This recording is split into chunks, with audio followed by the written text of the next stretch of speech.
Hey, everybody, welcome back to the Key Roots of Sex Addiction. My name is Colin, and today I want to go back to the basics and explain a couple things regarding how I work with individuals. One of the most important things that I do when I'm helping people is I give them direction in their life. So I want to discuss a concept again. I've done this before, and I'll probably do it many more times. And that concept is core. So let me share my screen real quick with you.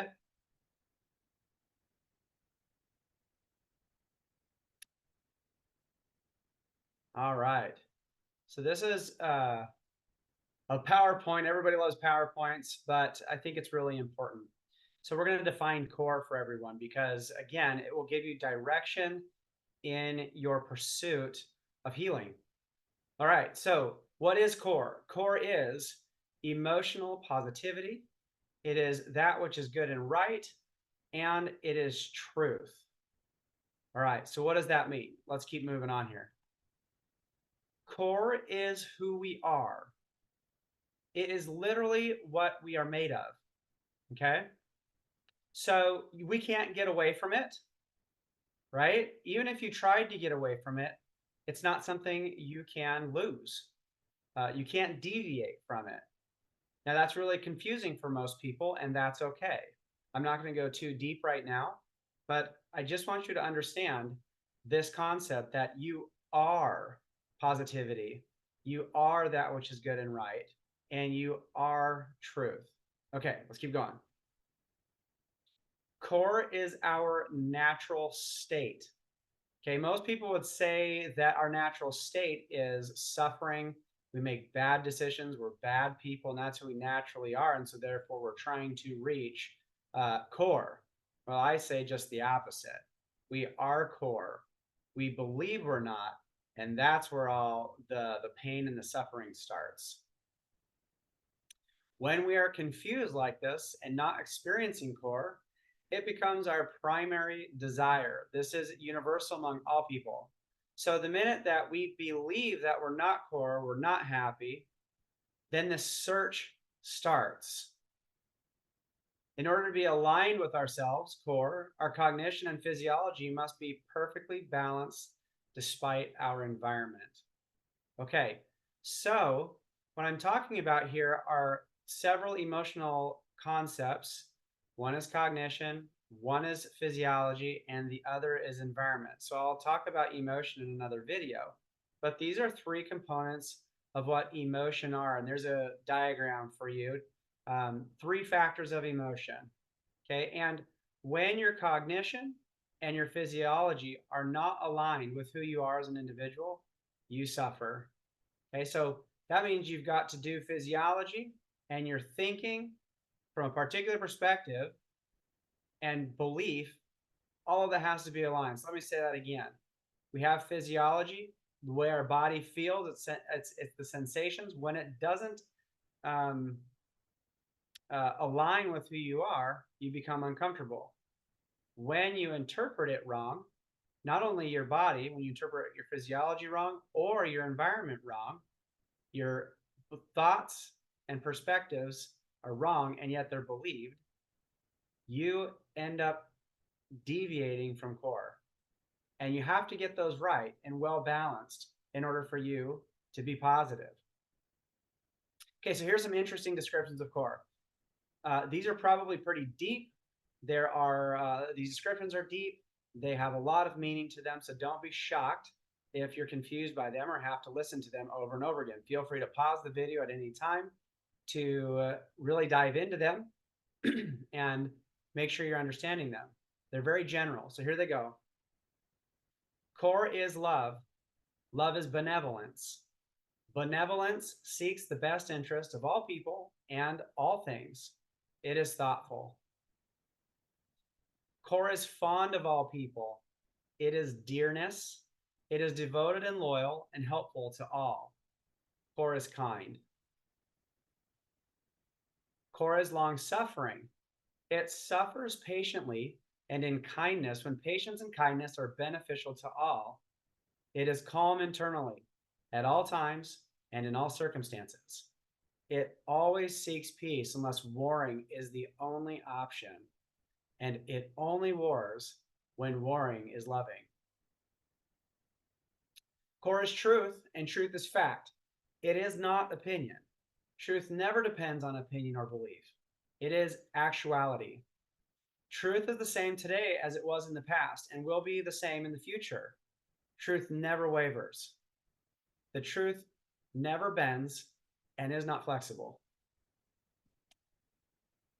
Core is knowledge of the truth, the knowledge of how things are, the knowledge of how things work. Core is wisdom. Core is power. Power is applying knowledge and truth and benevolence to produce the best sought for outcome. It is wisdom. Such power applies to the physical, spiritual, and emotional and relational components of life. Now, I want to make a comment at this point.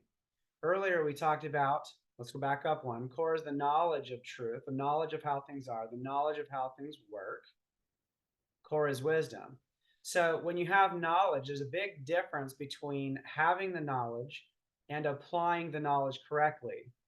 When we apply knowledge correctly, it becomes power because we can produce the results we're looking for.